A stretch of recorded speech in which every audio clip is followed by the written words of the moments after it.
Hey everybody, welcome back to Video Game Esoteric. We're doing a series on the MiSTer FPGA DE10 Nano project, and we got some exciting news for you this morning because a few days ago the Atari Jaguar core was updated with the Nuked 68000 CPU implementation borrowed from the Mega Drive, making this core more reliable, more stable, and most importantly faster. And you always love to see updates, and that is the fun thing about MiSTer FPGA. The code base is open source, so if you have a 68000 piece of code from one core, you can incorporate it into the other core, and maybe you'll see better performance. And since Nuked is basically the gold standard when it comes to the 68000, adding it into the Atari Jaguar core has proved dividends as far as the overall experience is concerned.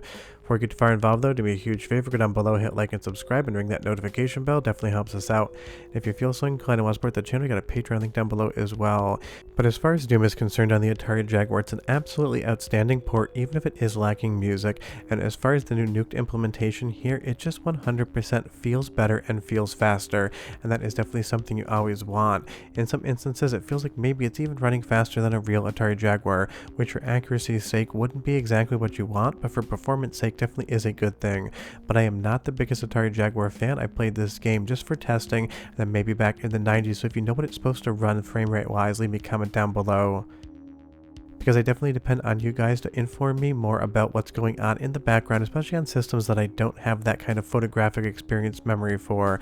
I played an Atari Jaguar at a friend's house back in the day, but I didn't own one until maybe like 2007 or 2008, so it's not one of those things. I didn't grow up playing this version of Doom all the time, and even if it is unfortunate, it is lacking music. It's getting a better frame rate, and that definitely is important. And it's not like the Jaguar couldn't handle the music from Doom, but Atari was very budget-minded back in the day, and they were not splashing out cash for bigger RAM cartridges to fit things like music.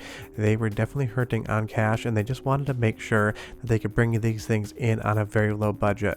Now moving over to another game that I both love on Jaguar and think it personifies what the Jag could do power and presentation wise when coded well, but also a game that was running slower than real hardware last time I checked, is Skyhammer. This is basically a full motion 3D first person shooter. You can go up, down, left, and right. Basically kind of feels like Descent on the Jaguar. And technically this game never really came out in the Jaguar's life cycle. It was released maybe a little bit later. It's kind of hard to pin down an actual release date, but now running this in the core, it just feels absolutely flawless and seems to be keeping the same frame rate and pacing as something like Big PMU, which is the gold standard for software emulation on the Jaguar. You're just getting the frame rate you would expect out of Skyhammer, and honestly it is very impressive from a visual presentation standpoint. This full 3D motion, the ability to move up and down in the level, having this first person shooter aspect ratio, and even being able to go above the buildings and kind of just fly around, it is a very fun look for the Jaguar, and it just has such a better frame rate than we saw before. And this is the type of game you want every single frame you can get, because when it's running slower than it should be, it can kind of cause a little bit of motion sickness, at least for some people.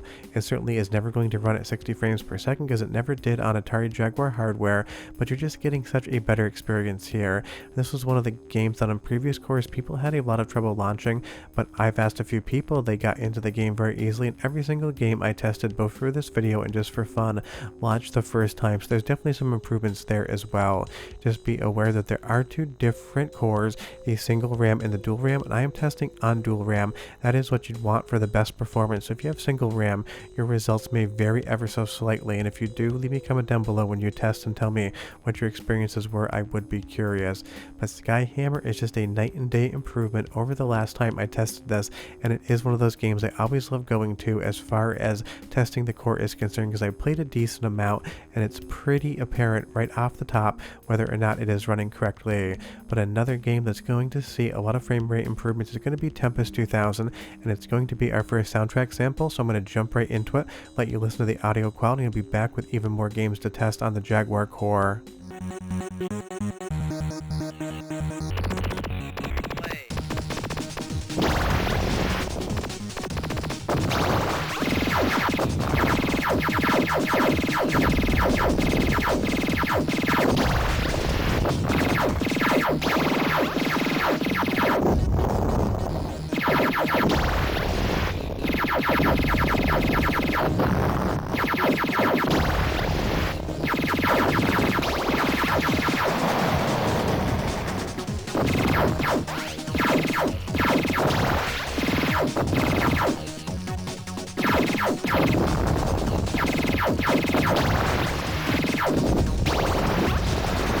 I mean, that just sounds identical to what Tempest 2000 would sound like on real hardware or at a big PMU, so as far as the sound is concerned, 10 out of 10, I can't notice anything whatsoever. In the performance, I feel like it's the same thing.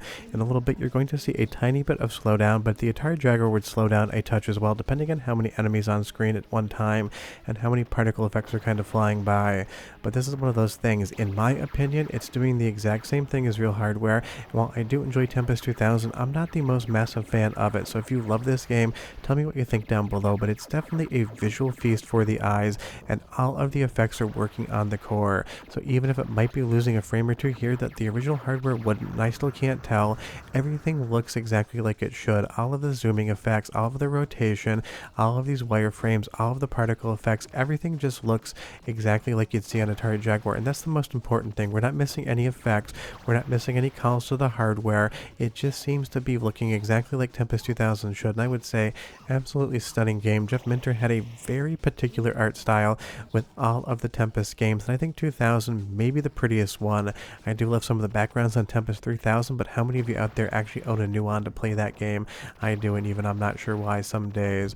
But right here you'll see the frame rate did chug a little bit, but there's a lot going on screen at once, and this game can slow down on real hardware, so it might be really hard to try to even match it up, because there are variables in the game where enemies show up, what weapons you're using, what effects are kind of popping off, so it's a situation where it might be hard to replicate exactly that slowdown situation. Kind of like a bullet hell shmup, depending on who's playing, you'll see slowdown in different spots depending on how good or bad they are at eliminating enemies at once. And sometimes, at least in games like this, slowdown can help a little bit just to kind of plot yourself through the course. But Tempest 2000 just looks, sounds, and plays like I would expect, and it's definitely running a lot faster than it did on the previous core. Now moving over to Alien vs. Predator, another game that I always want to test. This one's also seen some vast improvements, not just in the frame rate, but in the reliability. This is one of those games that like 50% of the people just had issues getting to actually boot. It would either give a red screen like the cartridge wasn't inserted, or you would hear the audio play, but you would never get any visuals. I checked with 3 other people that I usually check with when they test, and it was 4 out of 4 the game launched the first time. Now I can't guarantee that's going to happen on your MiSTer FPGA build, depending on what RAM variant you're using, depending on what board you're using.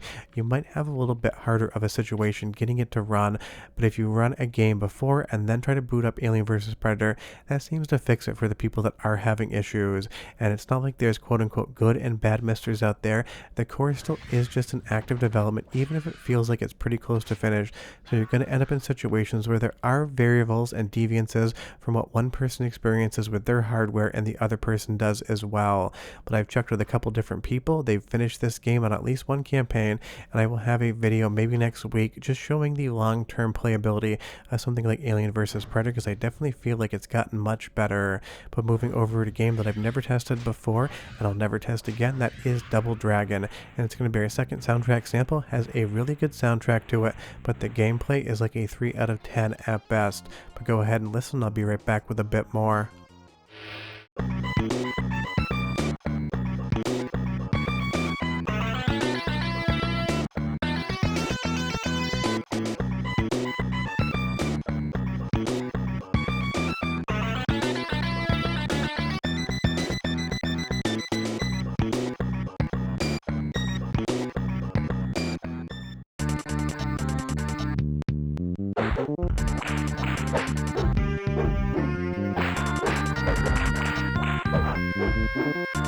I mean, hey, at least the music is halfway decent on Double Dragon, because I will say the gameplay is absolutely broken and terrible in all of the worst ways. I'm not sure what happened with this one. It's like they just forgot to actually program in any sort of competent fighting game. Unfortunately, these are the games that give the Atari Jaguar their bad reputation, but it's one that I hadn't covered yet, and people in the last video actually asked to see, because stuff like Doom, Tempest 2000, Skyhammer, and Alien vs. Predator absolutely reasons to play an Atari Jaguar, whether it's real hardware, software emulation, or the MiSTer FPGA core. But for every game like those, there's something like Double Dragon, which just makes you wonder how the Atari Jaguar is ever supposed to succeed. This doesn't look like it's doing anything that a Super Nintendo or a Sega Genesis couldn't do back in the day and do better, and it's just one of those situations where when people thought about the Atari Jaguar and they saw games like this, they really wondered what the hell Atari was marketing, this new powerful 64-bit do-the-math console that was running a game that basically looked like something that would be a Super Nintendo 7 out of 10 on the best of days and a 5 out of 10 on the worst.